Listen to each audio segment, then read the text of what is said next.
Good evening, ladies and gentlemen. Coming to you live from our comfy couch here on the outskirts of the internet. This is the Gaming Saloon Reviews for April 19th, 2020. With your host, Beastworker2448, and wrap it up, Salon. Hi. We are reviewing a very boring movie.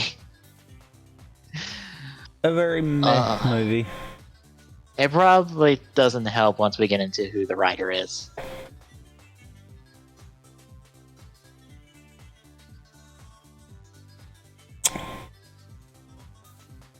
It like I was saying, I feel like it's weird that this movie had like a few points where it's like, they could, never mind. Yeah. Like, that's the problem. If they would pull the trigger on some of the moments they were trying to set up for, it could have at least been a little more enjoyable. I think we got the Cliff Notes version of this movie. I feel like you're probably right, and there's multiple reasons, but one of them is because of the thing that, you know, perhaps should have been handled a little different. And to that, I'm looking at you, Makoto's dad. Fuiki? Or Daigo? Yeah. Daigo, who's practically a non-factor in this movie, even though he's one of the 3 new suits in this movie. Oh, okay, 4, technically. That the combination of, you know, they try to act like it's supposed to be this mystery to the people as to why Makoto's just ticked at this guy, yet we've already kind of been exposed to that. Yeah, that's kind of in the lead up to this movie. Yeah. And it's like, I feel like, you know, if we didn't have those, that might be something. Yeah. But because we did, I feel like we probably just should have skipped that little charade and just said, let's dig into this. Mm-hmm. Like, let's make him appear to be an even bigger jerk than he actually is, kind of deal. Yeah. Yeah. Because I feel like they wanted to do that, but at the same time, they were still holding back so hard. It's like there was no commitment for the writing staff for this. Yeah.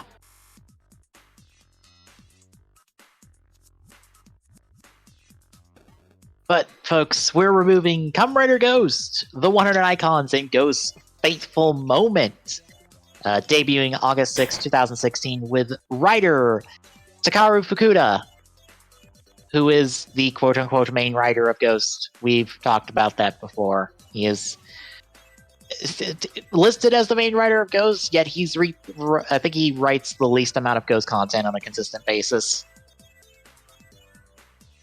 Yay. Also, I want to make another stab at the movie here, and it has to do with the title itself. Oh. I feel like half that title's true. What, the 100 Eyecons part? Yeah. Okay. Yeah. It's like... when I saw that, I'm like, okay, well, maybe this has potential, and then it's like they ignore that whole last half of the title. Yeah. They just ignore it. It's only important for literally the final battle. And then the last, 5 minutes of this movie that we don't even linger on. It's like, boop, we're done. We ran out of film, so we're done. It's like, oh my god. Yeah. And I'm gonna say it because I know we've already said about Takaru dying in this movie. This is his most pointless death. By far. For the third time! The third time! Takaru takes a death. But this one is his most pointless one. But he stayed dead for a week? That's a record for him. Yeah, but the only good that week actually did was it kind of, helped get the show back on somewhat of a timeline. And on top of that, truthfully, since the movie does get counted in canon with the show, really makes me wonder if there's a point for the rest of the show at this point now, too. Well, we still have to blow up Adele. Yeah, but how he came back to life kinda could be construed as, this could have been the poof, 99 days is gone. Much like other points in the show could have. It's like, oh my god. True. I didn't even think about that. God damn it. Because... Thanks, Darwin. You just put Takaru back where he started at the beginning of this movie. You solved nothing. Damn it, Darwin. Yeah. And on top of that, we have to question whether or not they brought him back in his ghost form, or if they simply reconstructed his body so that he would be able to come back. True.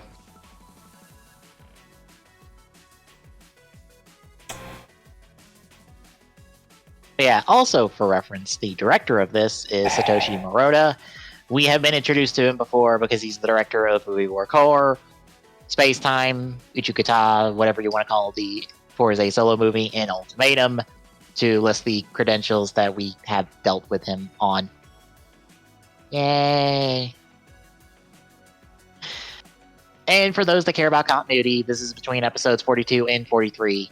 More or less, this is why the day timer went from like 2 digits to single digits very quickly over the course of a week. Yeah. So I would say because this movie literally takes place after 42, and then the last 30 seconds takes place right before 43. Probably somewhere in there. Meanwhile, Adele's probably done fuck all in the entire week he got with no Takaru. Even though I would feel like that's a bunch of bull.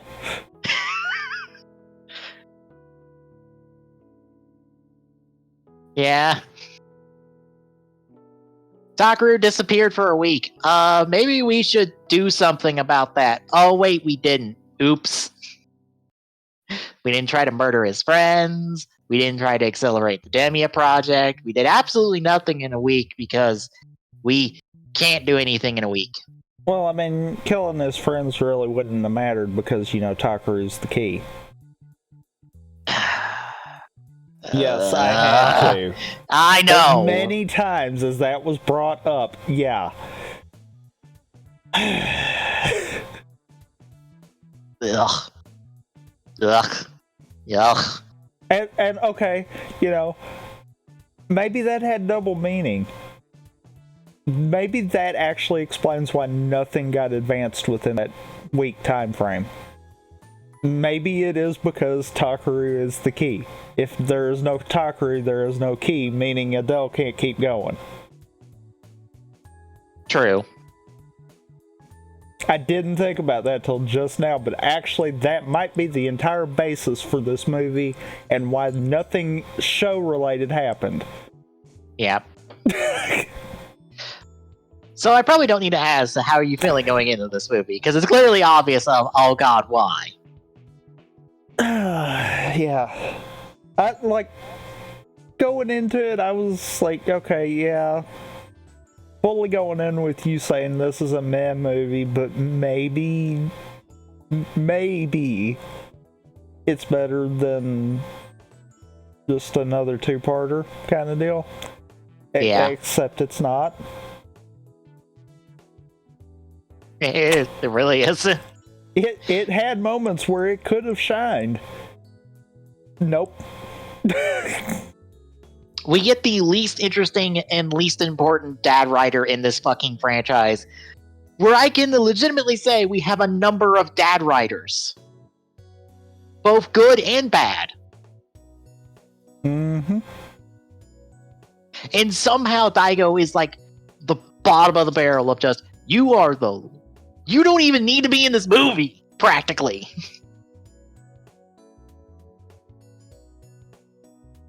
Somehow Ryu, who is a dad writer because of the novel being Zero Ghost, is more interesting than you. Yes, the novel retcons that Ryu is technically a writer. I mean, he might as well be. Yeah.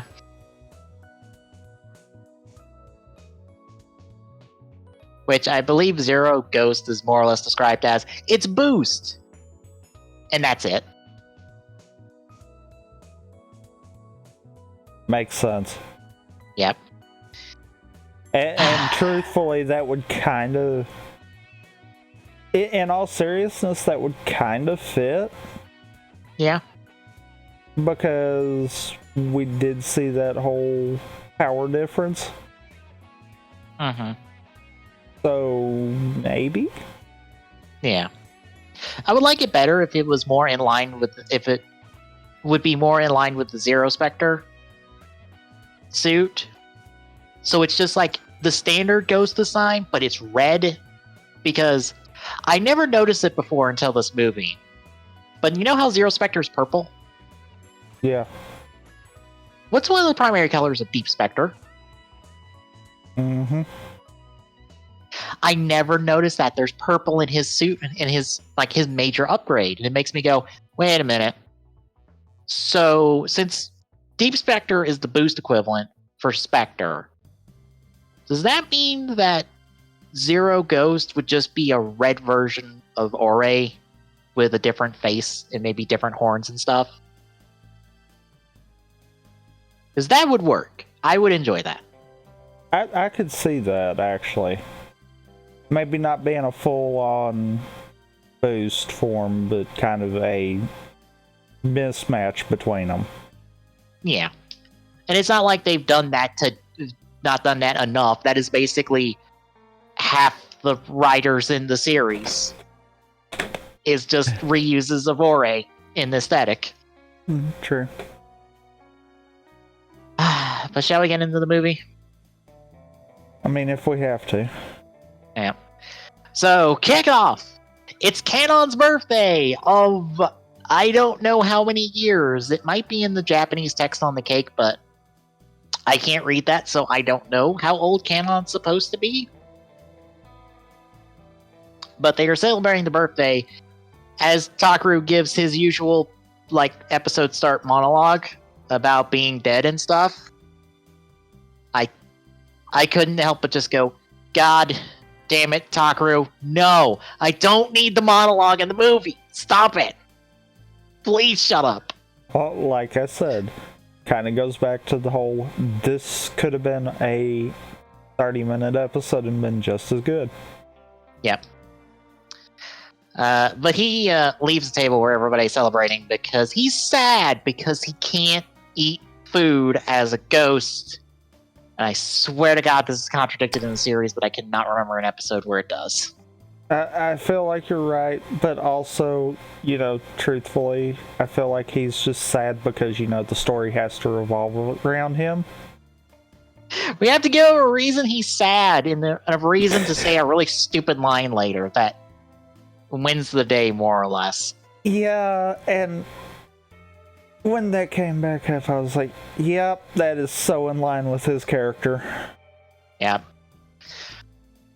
Kairi drops by and tries to cheer him up and makes a promise that, hey, we will have lunch someday. So they pinky promise to have lunch someday. Sorry. When Takaru is not a ghost anymore. Sorry, I just kind of laughed at the next line in the notes. Oh, about the Bifrost? Yes. It's a rainbow-colored portal. It is literally the Bifrost. I read that and I'm like, That is so perfect and funny all at the same time. It doesn't help that I've been watching videos about the MCU recently. Oh. So the Bifrost opens in the sky, and out come the Necrom Sentai of red, blue, and yellow variety, and they are riding blue iguana strikers because we gotta reuse these for 5 minutes in the movie real quick, so they're riding blue iguana strikers. We've got to make the CGI team do a little bit of work. Yeah, because they're not gonna come into play until like later. Yeah. Much later. They're after the Eyecons that our respective riders have, so each of them take a rider and they proceed to fight them on bike and in person. More or less, it's just like big cutting between the three of them fighting a respective Necrom Sentai member.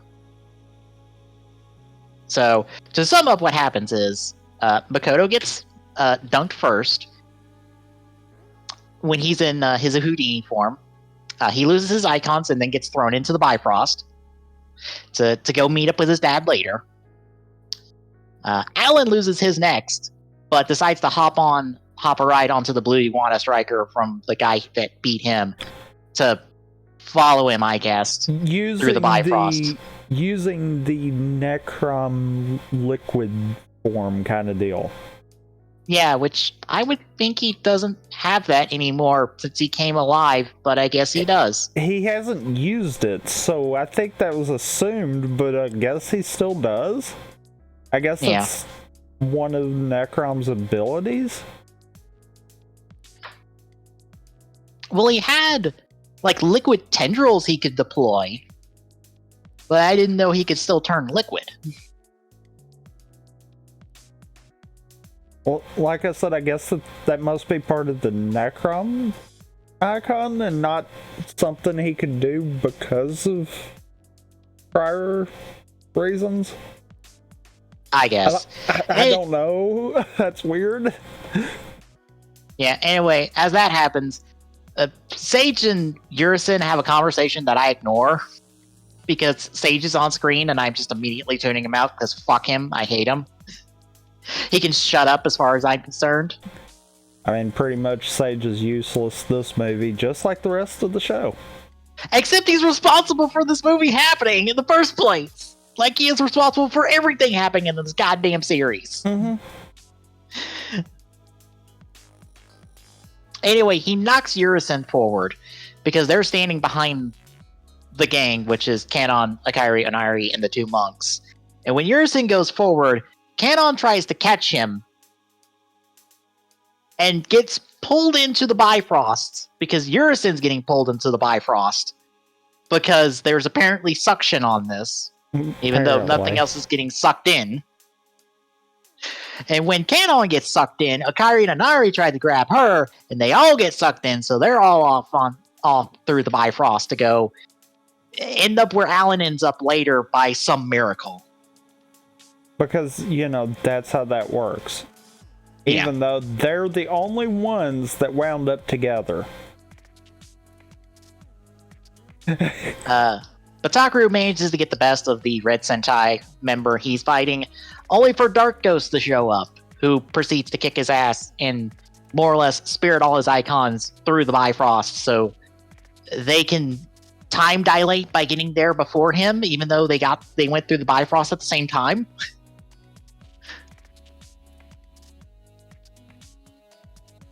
And he does say that his motivation is he wishes to free all souls.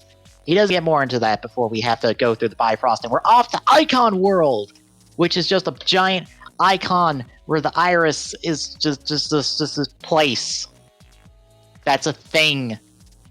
That apparently this world can just freely move. Yes.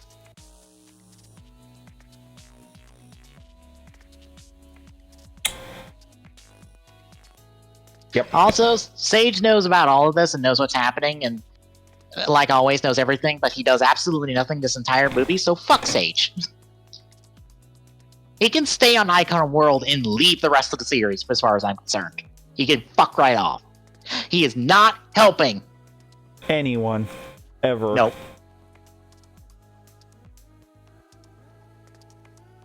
So we follow Takaru. He gets knocked out at some point, and he wakes up in Musashi's place because Musashi is now an actual person. Okay? And also his wife's here. Yes, this is his wife. I literally had to Google her name, which is only said, I think, like, twice in this movie, to find out who the fuck this person is, because no one clarifies who this person is, not even the writer wiki. That's honestly kind of odd. Apparently, it's her wife from some version of Musashi's story in some piece of media.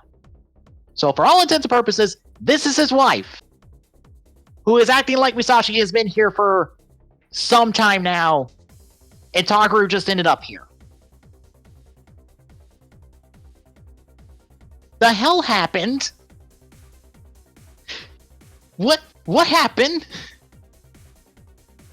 Musashi, you just got here too. What? Time dilation has happened, and I'm very confused by this. Mm-hmm. Anyway, Takaru tries to talk to Musashi, who doesn't recognize him and doesn't know who he is. Okay. Except he has the Musashi icon symbol on the back of his outfit. What? Why do you not recognize him? You just got here too. Relatively speaking. What is happening? What is going on? I think that's the theme of my thoughts on this movie, is what is happening, what is going on, and it's all just rushed through so we can get to the main point plot of this movie. Yes, the main plot of the movie that that barely kind of holds any merit. Yep. So Takaru leaves Musashi's place, which is apparently just down a road in an alley from this village that of I don't know how big, considering there are 100 people living here, I think. And it's more people who turn out to be icons. So some of the people we would recognize, like Da Vinci makes a cameo here, even though we've only seen the Gamma version of his icon. The Wright brothers are here. Billy the Kid and Houdini make a cameo real quick. There's a reason I'm not going to name all these, is because none of them matter outside of the four we're going to talk about later. And they barely matter on top of that. Mm-hmm.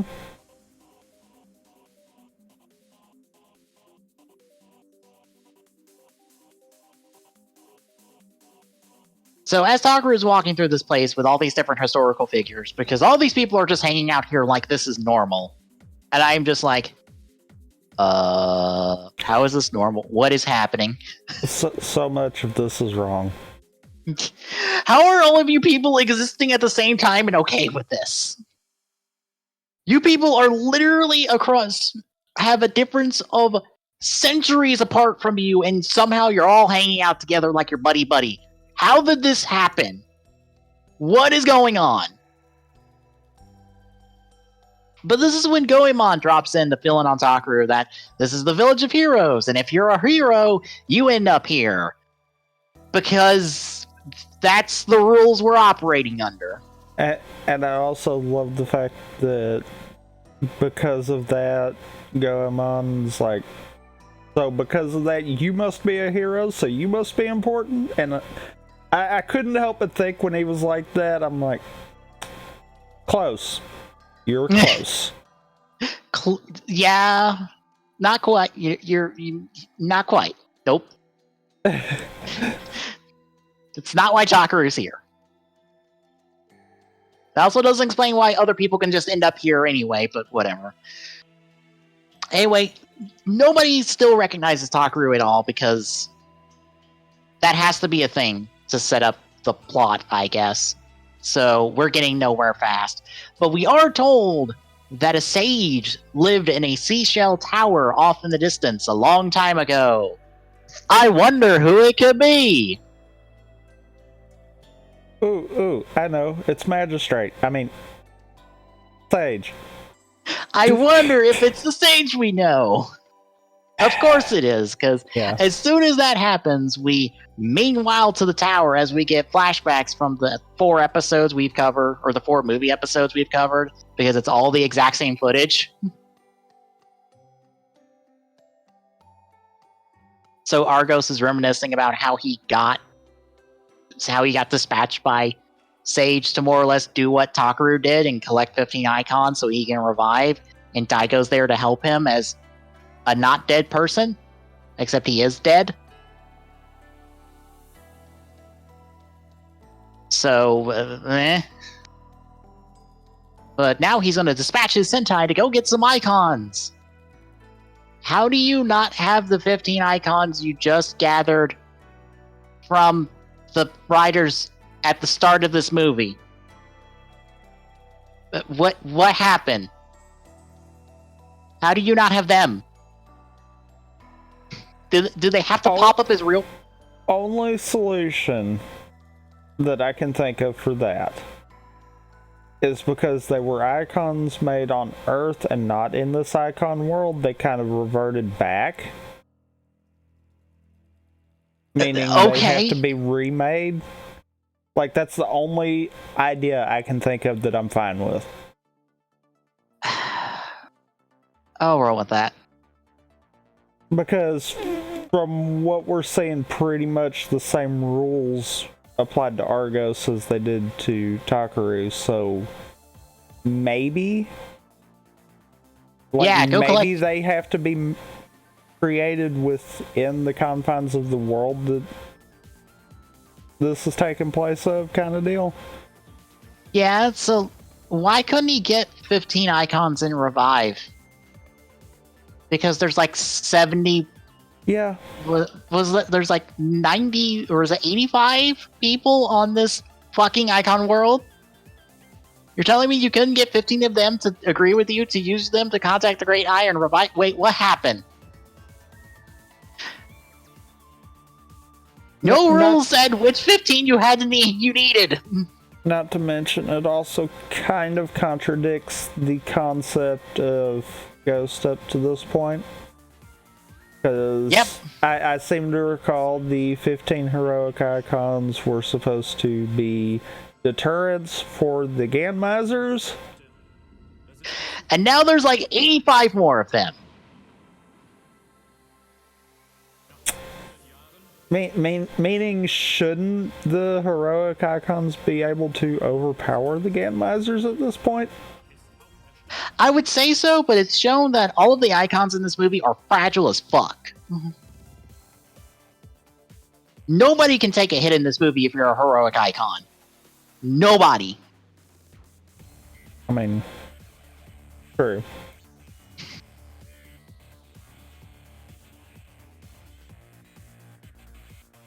But yeah, meanwhile, we check in with Makoto as his dad pulls him off the small beach at the enclosed cave he's in, so I guess he doesn't drown. That is questionably close to the tower. Yeah.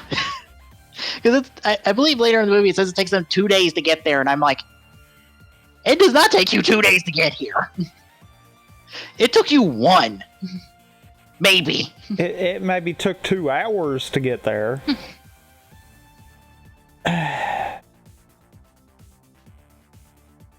But meanwhile, we check in with Alan, who is with Kanon, Akari, and Adari somehow, who are in a desert on this icon world, and they are lost and probably screwed because they might be in a side place from Helheim. Because did you recognize all the wonderful plants that they used?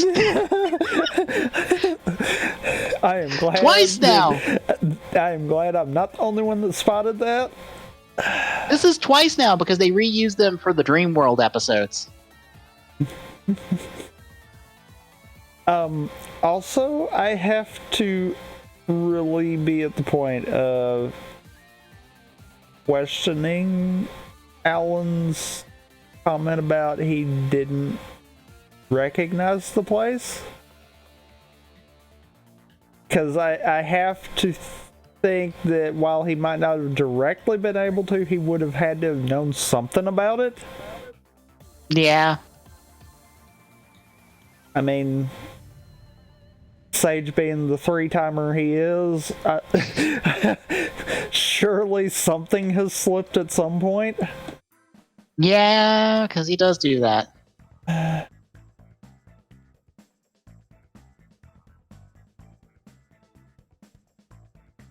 So yeah, they are possibly screwed, but they do end up captured by Benkei and I guess whoever is considered a heroic icon who's friends with Benkei. And they'll be dragged to the village later. We'll check in with them when they show up. But back over to Takaru, he's taken to the local bar? I'm calling it a bar, because I don't know what the fuck else to call this place.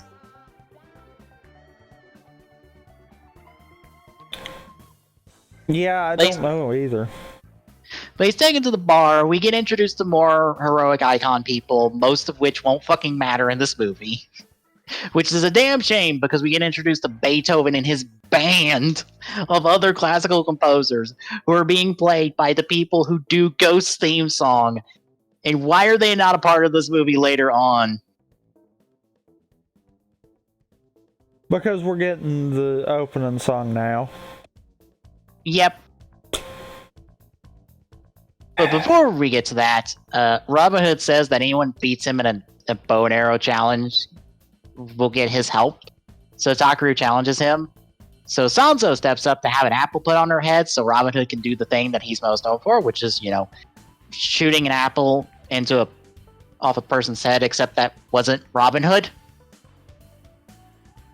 That's a different archer. That's not Robin Hood. Movie, I think you've confused your mythology. Just point that out. Yeah. You have gotten the wrong archer to do the wrong thing. Anyway, Robin Hood does this because, of course, Robin Hood does. And Takaru steps up to do it, but he can't because he doesn't want to hurt anybody in case he misses. In a world full of people who are dead. Mm-hmm. Oh well. So nobody helps, and that's when Beethoven and crew are called out to play Ghost theme song, and Goemon's like, just hang out and have fun. So no one is scared of anything, I guess, because apparently Argos got that group of Eyecons while nobody was looking.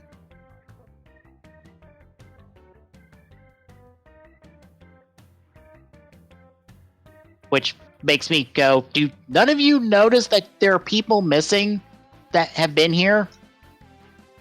No one at all? Or did that happen just yesterday and nobody's noticed yet?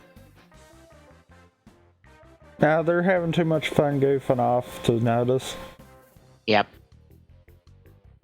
So, at this point, I think, what was it? Himiko says that danger is approaching, and that's when Benkei brings in the gang, and then Takaru has to vouch for them so they don't get murdered, I guess? Yeah, it's not clear as to what they were going to do to them. I believe Queen Elizabeth is one of the people here, so I have to imagine somebody's getting beheaded in a guillotine. Potentially.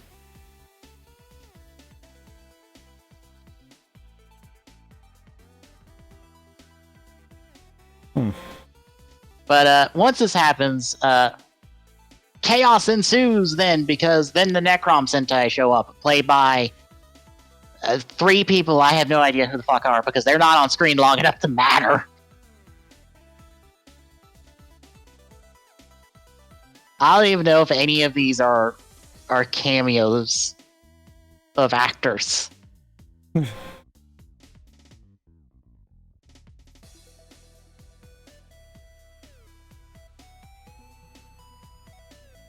I'm looking at the moment. That is... Well, 2 of them are apparently a comedy duo. The red and blue guys.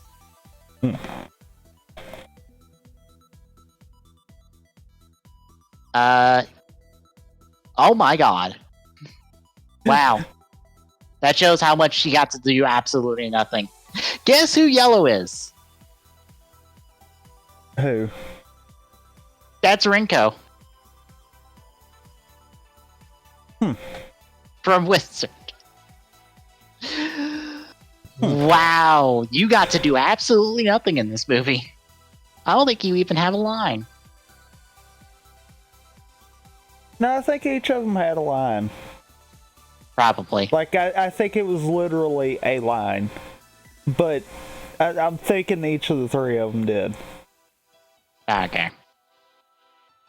I did...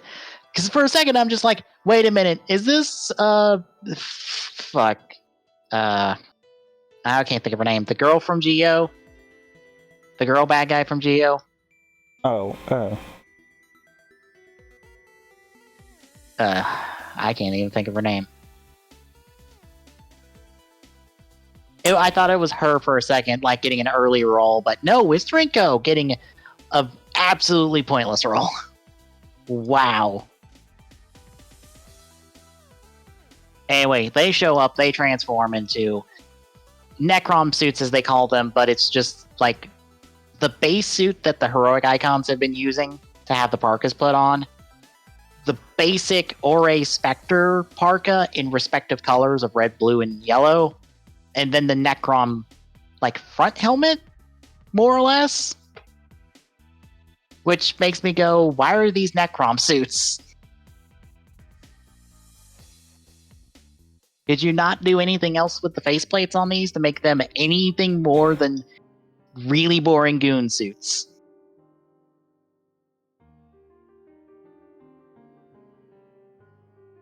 You know, that's a good question.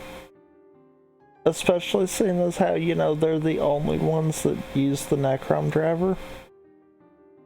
They're not even using the Necrom driver. They're using a proto version of the Necrom driver.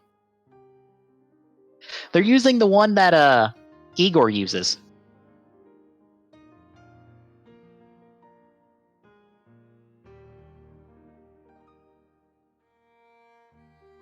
Which is just a spray painted black version of it without the teardrop thing at the top. That's just, you just hit a button and it just goes.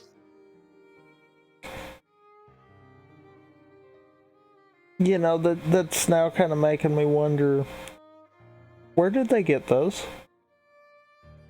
Where do they get all the goons that they show up with?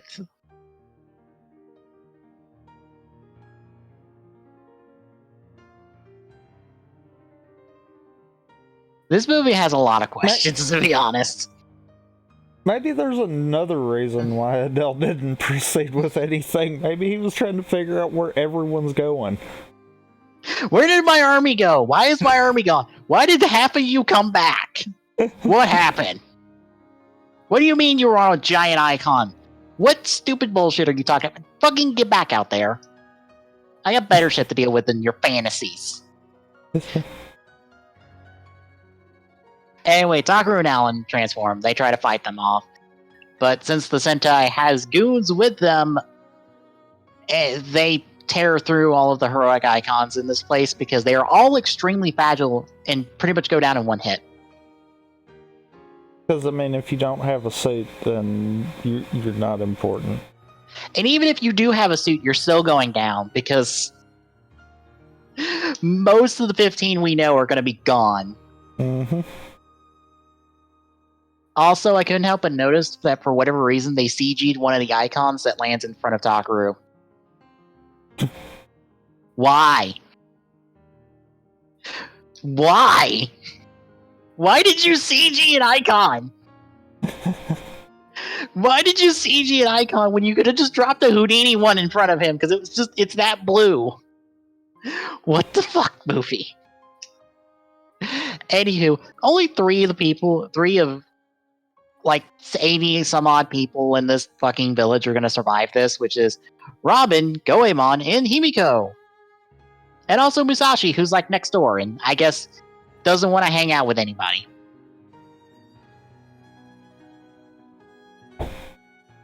But we also see that the Sentai use some of the icons. So I think one of them uses Billy.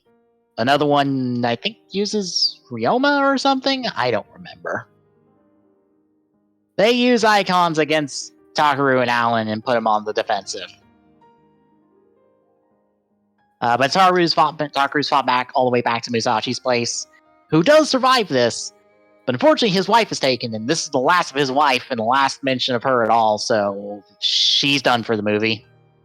So much for introducing her. I guess that's why there's not much importance was put on her.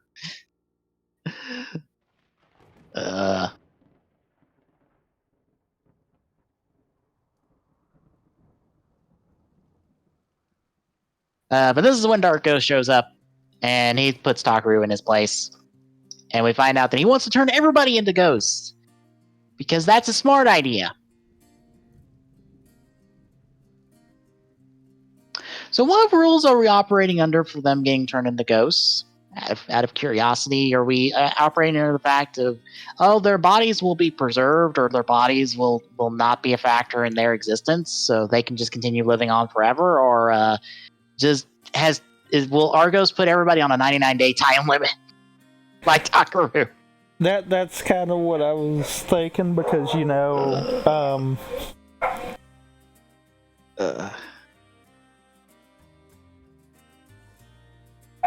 one second. All right.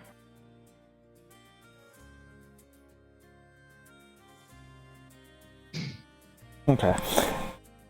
That's what I was kind of wondering, because Argos does make a comment about he's basically wanting to make everyone be like Takaru, and I'm thinking you do realize he's got a time limit hanging over his head, right?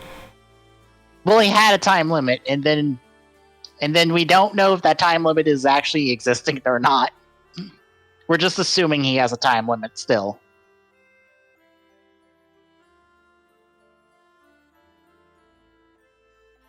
I mean, unless Argos knows something that even Sage don't. That, or he believes Sage is full of bullshit, which, to be fair, I don't blame him. Yeah. I don't blame him for going, bullshit, you're wrong.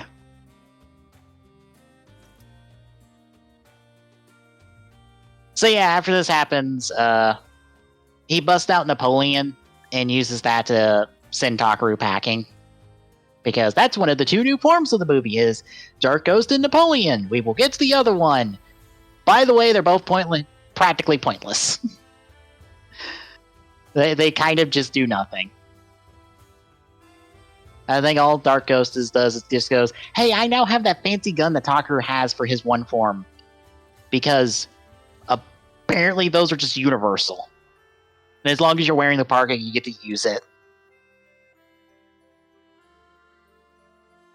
Because the Necrom that went Billy the Kid also got the bat gun, which makes me wonder, wait, the bat gun shows up later in the movie. Was it the same bat gun or a different bat gun?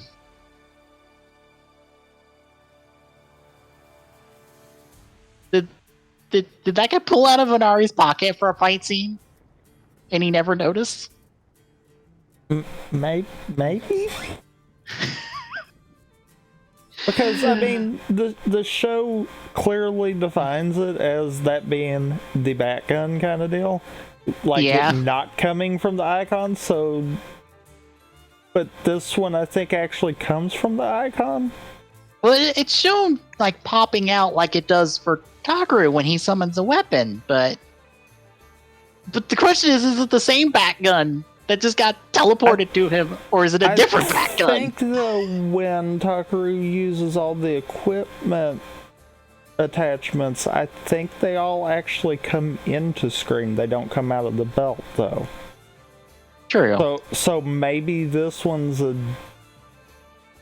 a second one? Question mark? I guess. It's just funny. It is one of those, it's like, questions? Yeah. Too bad we ain't got time for that. Nope. So after our... Go ahead. No, you're good. Go. Okay. So after Argos is done with Takaru, he goes over to Alan and stops him from fighting by showing him, "Hey, I'm your little brother. Maybe you should come with me, as I also kidnap one of your friends and demand you to bring me the Darwin icon, even though you have no idea who that is. In the context of this world, at least." And I love the fact that all the way leading up to Kamen being taken, Alan was just like, "I don't really think I want to go with you." Like, you could see it on his face. It's like, no, I think you're crazy. As soon as she's took, he just looks at Takaru like, I guess I'm going. I'll go make sure they don't kill Kanon, I guess, as I have to go off and see another one of my family members kind of go psychotic. Great. Fucking great. God damn it. Is my sister going to be the only sane one left at this point? I mean, wouldn't hold my breath on it. Yeah. So Alan is off, but then we cut back over to Makoto as he recovers and meets Darwin, who's just hanging out in a cave with Daigo. Because I guess Daigo's plan is just to hide and do absolutely nothing. Because Darwin is the key to Argos' plans, because it's not enough that he has 100 icons. He needs Darwin to make it work, I guess. And you know, that's Rider of the Year right there. I'm gonna go hide in a cave. More or less. Not try to stop anyone. Nope, just go hide in the cave. Hold the key and hide in a cave. Yep.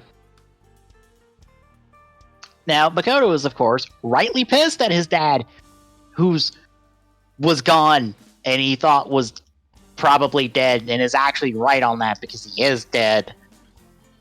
And it's just like, where the fuck have you been? And Daigo's only response is, "Go home." Does he not know how they got here? And how that might be a problem?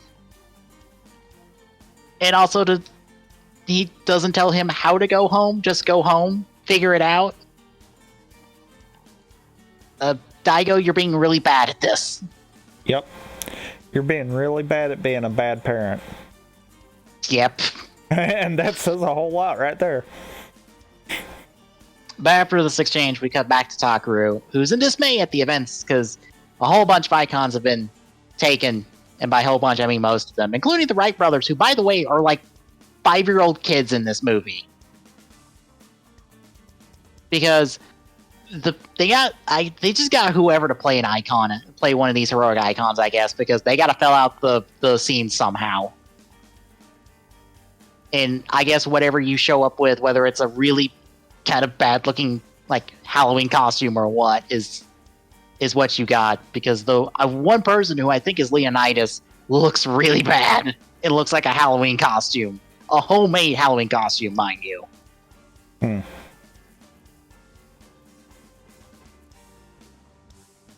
But Tiger decides to travel to the tower with the gang and the remaining 4 heroes, and apparently it will take them 2 days to get there. Except it won't, because we ain't got time for that.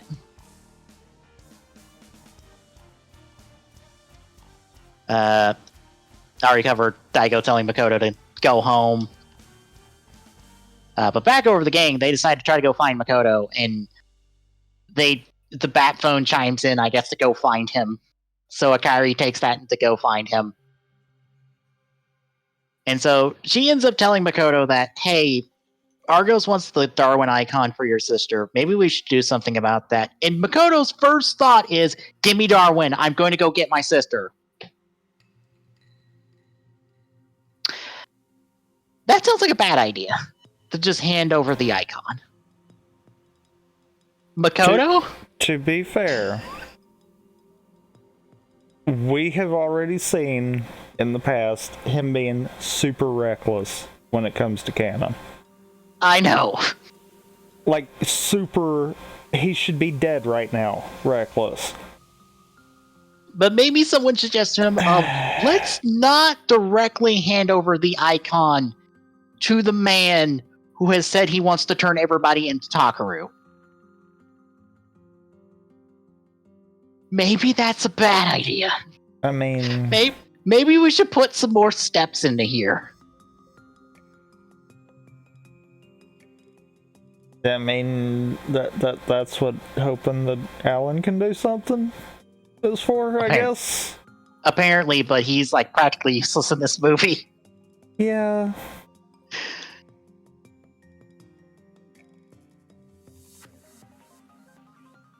Anyway, Daigo says, fuck that, no, and then he turns Darwin into an icon by doing the eye symbol thing, because apparently that works, which makes me go, wait, Takaru can do that to multiple people at the same time with one symbol. Wouldn't that be faster than trying to smack people in the face to turn them into icons? Usually, yeah. So can't the Necrom Sentai do that? Maybe not. I guess. Because, like, the only thing I could think of with that is, have we ever seen Alan do that? Yes. We covered that last week when he did that to get the icon out of Bill's. To get an icon out. Yeah. Not to actually make an icon. True. Like, that would be the thing. But even then, that still could be ruled out because these aren't the Necrom drivers. Mm-hmm. So... that one maybe not. Yeah. Anywho, Daigo more or less takes Darwin and goes, if you want it, beat me. So, Makoto... so Daigo transforms into Zero Spectre, revealing that, oh, by the way, I'm also a rider. And Makoto turns into Spectre. They fight for a little bit. Makoto ends up losing the fight for a few minutes, then goes Deep Spectre and immediately wins because we ain't got time for long, elaborate fights in this movie.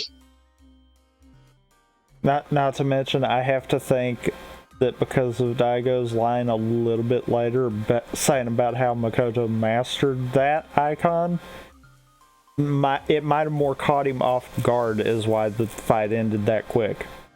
Yeah. So Makoto takes it and leaves, somehow beating the team there. So Akari has to take Daigo and meet up with the others so they can try to catch up. So this is when more or less Argos and Daigo explain kind of in tandem to Alan and Takaru at the same time that his plan is to fuse all the icons together with Darwin's power to form the ultimate icon. And that will let Argos turn everybody into ghosts. Because... The totally not knock-off Grateful icon. More or less.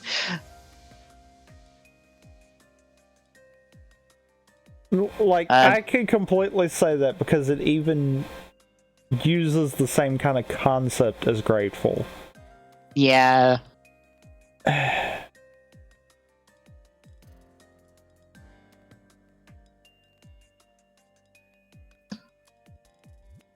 But we also find out that Argos and Daigo were partners, not unlike Takaru and Makoto. And I feel like that was kind of the thing they were going for in the movie, is that these two were Takaru and Makoto at one point, but then they split off, and their relationship broke up because Argos found out about Sage's plans, and he went rogue. Can't say that I blame him. Also, their fight happens for Argos and Daigo happens in the place where Daigo's hanging out in. Why hasn't Argos checked there if he's for him to still be there with Darwin?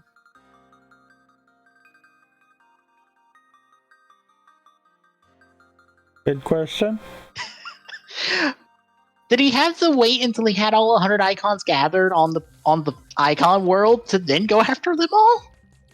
Why wouldn't you get Darwin first?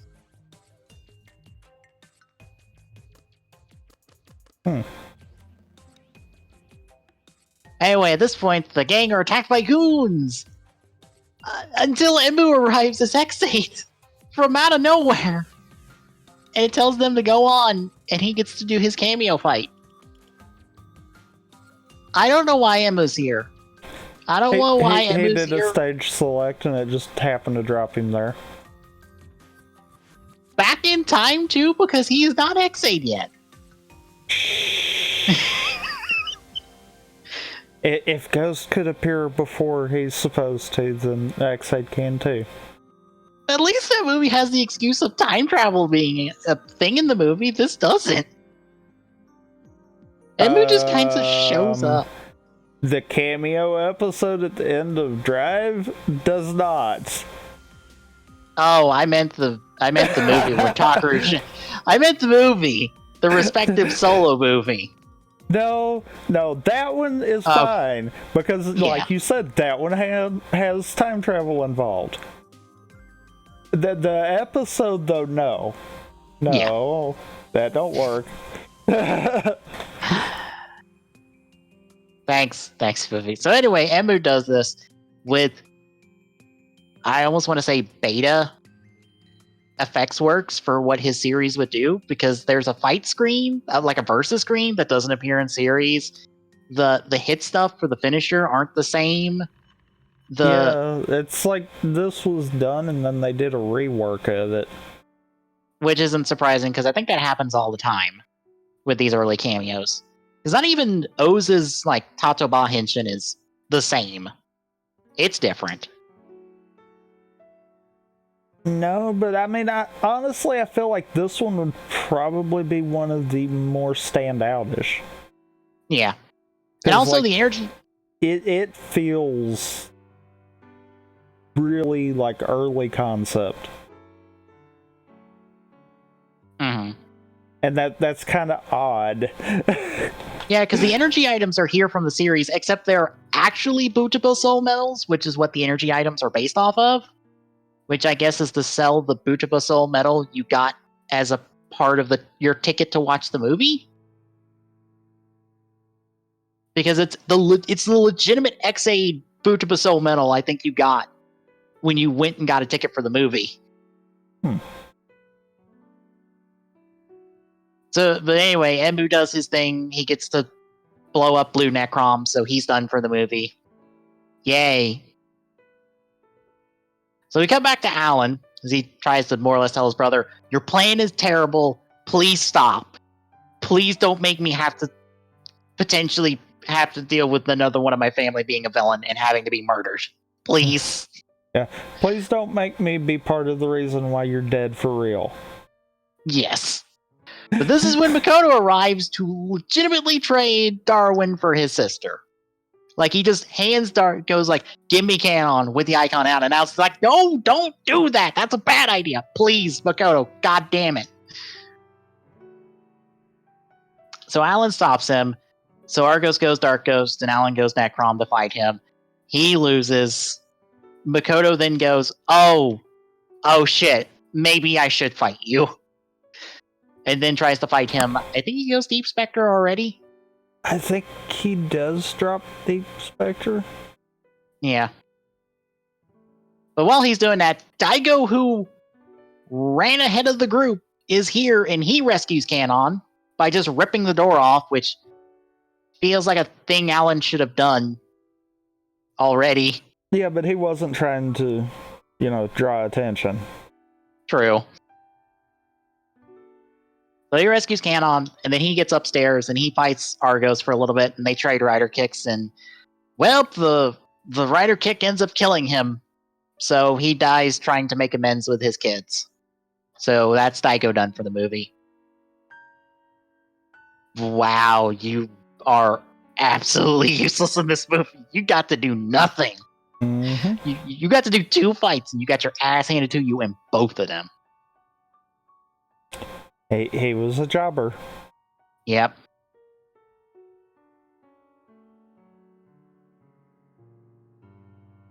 So at this point, Alan busts out his gun, shoots out the skylight, and then him, Makoto, and Canon run and get to meet up with the group later.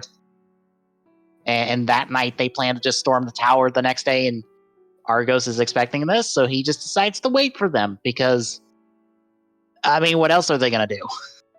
run away. Apparently, Urisen's not here for them to call Captain Ghost to get them off the goddamn planet. Because, apparently that works. Yes. So the next day, everyone meets in this rocky area, and it's an all-out brawl. And the heroes, the heroic Eyecons, actually go into their icon form of their own fruition to give Takaru some form changes, while he deals with Dark Ghost, who uses Pythagoras and Iyuki from the one special for some reason. I'd say the only reason is because those have actual suits out of the icons he has gathered that are actual icon forms and not ones that they put in a campaign for people to submit the labels for.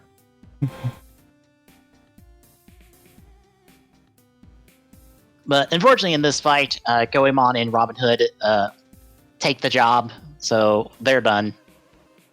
And at this point, Darwin chimes in to Takaru because Makoto's given Takaru the Darwin icon, which is a smart idea. So Takaru goes Darwin while in boost, and this overpowers the Napoleon form because its power is to let him do the sparkling light thing that he does in Mugen. The couple of times he does it. That's it.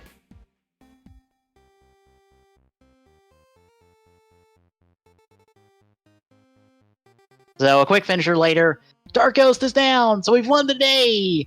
Except it's a feint, because he then proceeds to shoot Musashi and Himiko and Takaru, and he takes all three of the icons, and he just runs back to the tower because, hey look, I got all 100 icons now, yay! And we need one more fight because we're not done yet.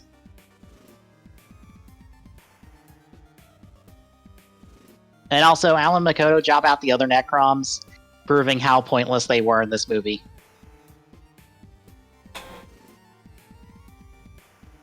So, with everybody at the tower, Argos reveals that his vessel for the ultimate icon is Takaru's actual body from episode 1. That somehow wound up on this icon world. I'm willing to blame Sage for that one. Oh, it has to be Sage's fault.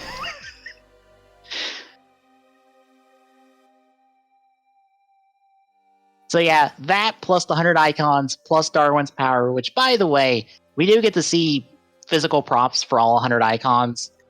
And if you're wondering, yes, every single one of those that aren't like one of the legitimately released icons in the toy line are just repainted versions of other icons, including rider icons for I think like 2 to 3 of them with the different labels on them.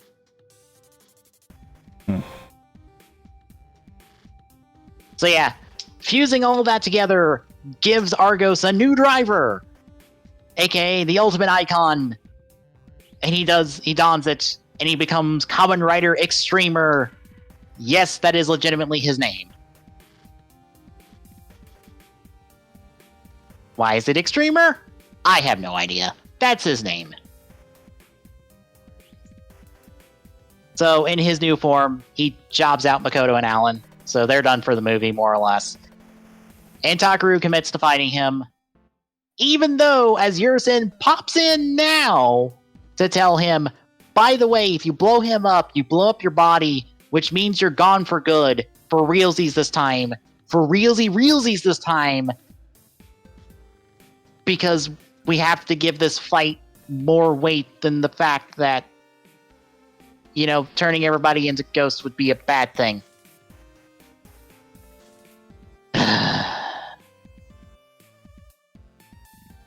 So Takaru goes Mugen as everyone leaves the tower.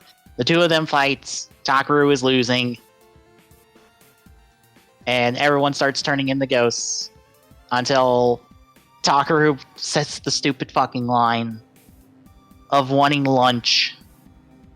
And that apparently gets all the icons to wake up out of the stupor they've been in. And they side with Takaru and fuse with him, along with the gang, by the way. Because they can do that since they're turning into ghosts. And this gives Mugen an infinity symbol for wings.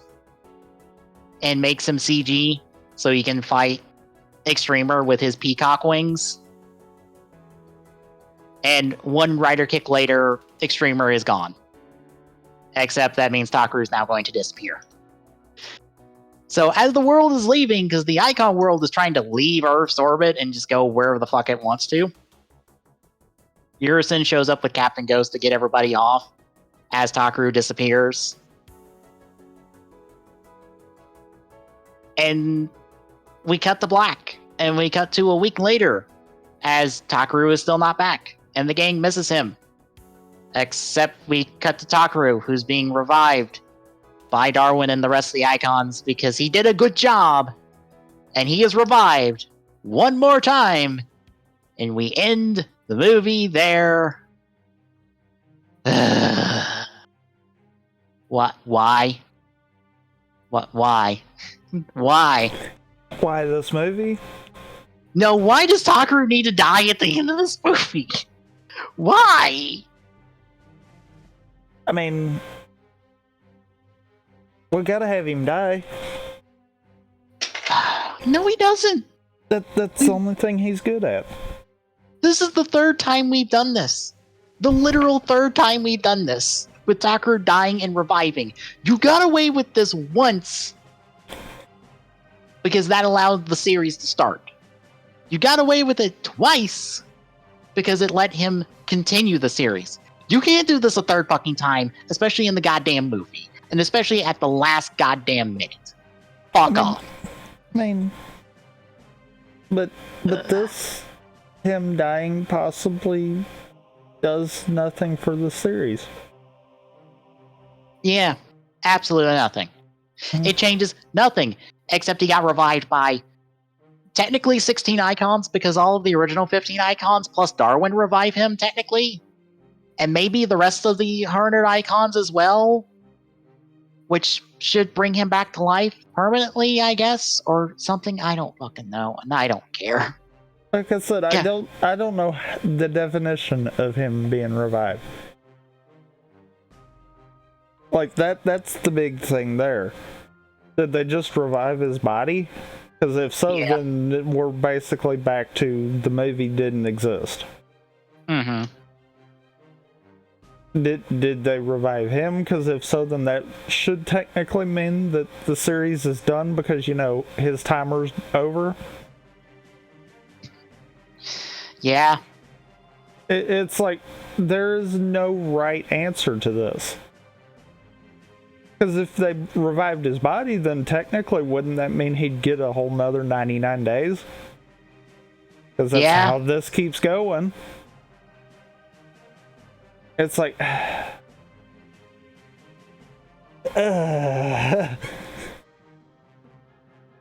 It gets back to this movie, much like the entire show, is Sage's fault. Yeah. It's all his fault. Oh, God. This movie's just... I don't want to call this movie bad, because I don't think there's anything wrong with this movie, necessarily, but it is just absolutely boring. It's a lot of missed potential. Yeah. Like, you have all of these historical figures here, and we only hang out with like 4 of them. And it's the 4 we usually hang out with. And that. Like, can we not have... Can we have, like, other 4? Because, like... And I didn't want to do this. But I will bring up the list of who all is supposed to be in this movie in terms of historical figures. And I guarantee you some of these would be far more interesting than 4 people we are fucking used to seeing. And we have been introduced to before. I mean, I guess I understand Musashi having to be a important point.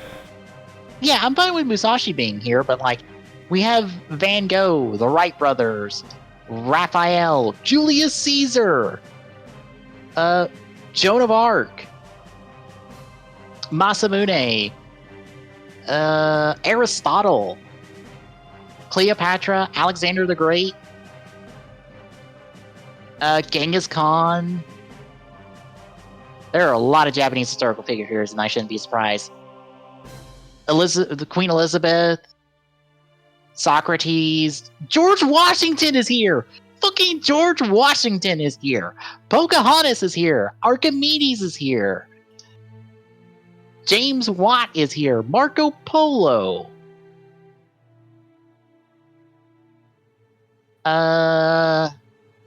Alfred Nobel, who I believe is the person the Nobel Peace Prize is named after.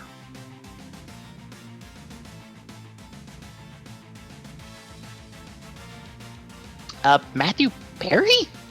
I feel like I should know that name. Oh, never mind.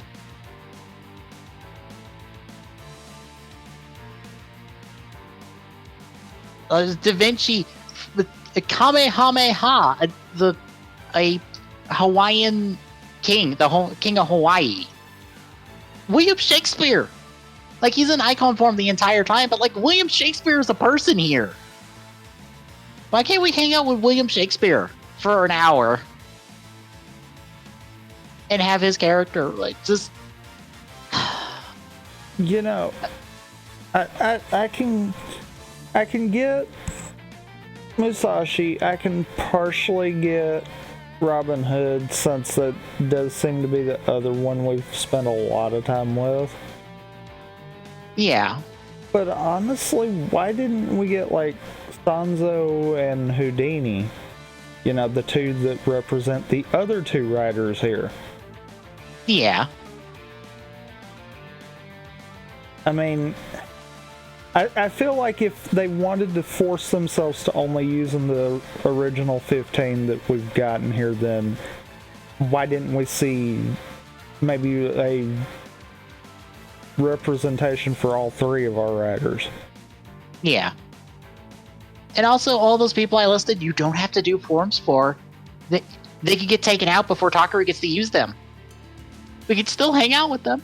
I mean, case in point, Goemon and Robin Hood both got took out before forms could be used. Yeah. I feel more and more that, like, the key ingredient from making Ghost something I care about is the fact that they use all these historical figures for nothing except a name slapped on a form.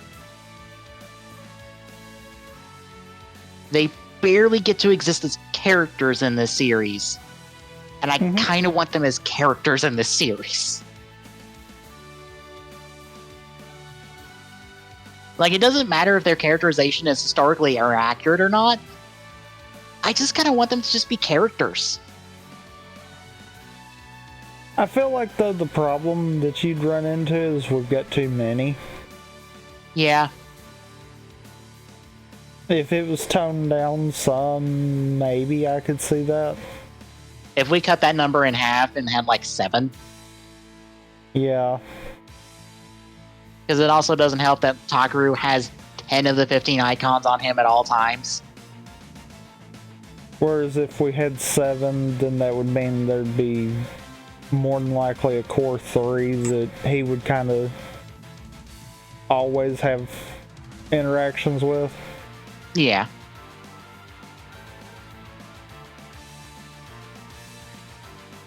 But yeah, it's just...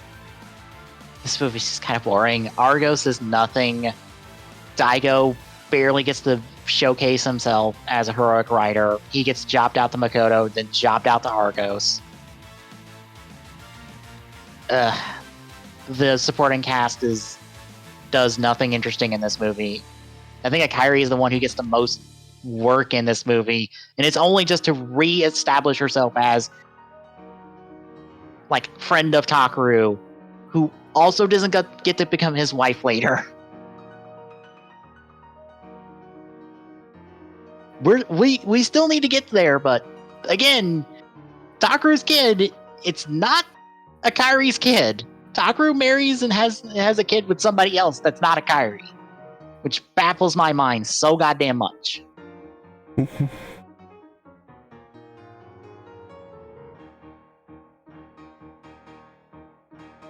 Yeah, this movie is unfortunately a whole lot of nothing, which feels accurate to the rest of the series. Yep. But good news! We're done with the series next week. It's the final 5 episodes.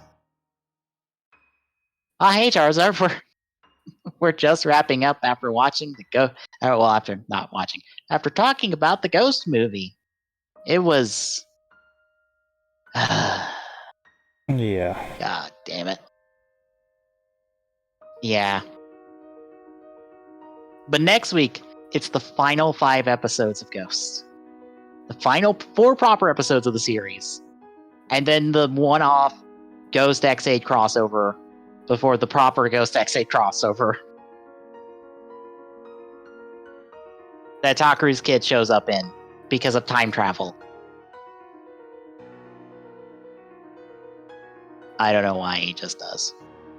I know that about the episode. I don't know anything else. I don't even know why Emu's here besides it may be related to the fact that Ginham shows up in the episode before then to cause havoc, I guess.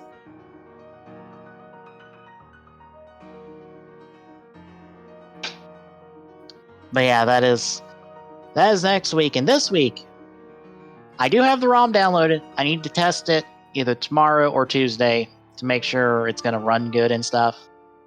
If it does, we are playing the Kamen Rider PS2 game, I think Genealogy of Justice is what the translated title is.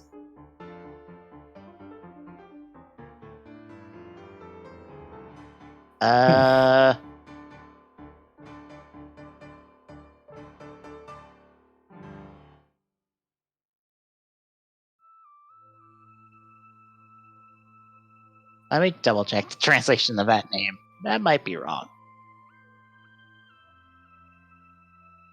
Probably not.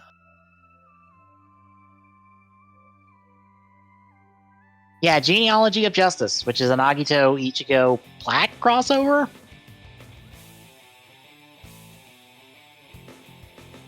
So assuming it works fine, I'm playing that Wednesday, and then should be wrapping up the Shrines on Breath of the Wild, and then it's moon hunting the next week for Odyssey.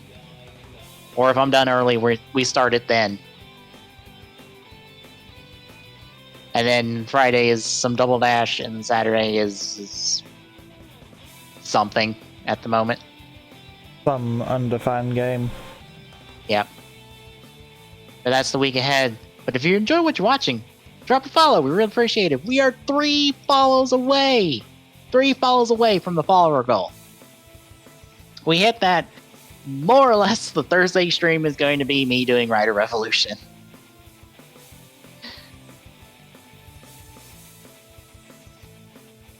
At TG Saloon on Twitter. We'll get you updates on when we go live. And ! Discord and chat. Get you the Discord link. Drop by. Say hi. But for Tommy, I'm Peace. Get out, everybody. We'll see you next week.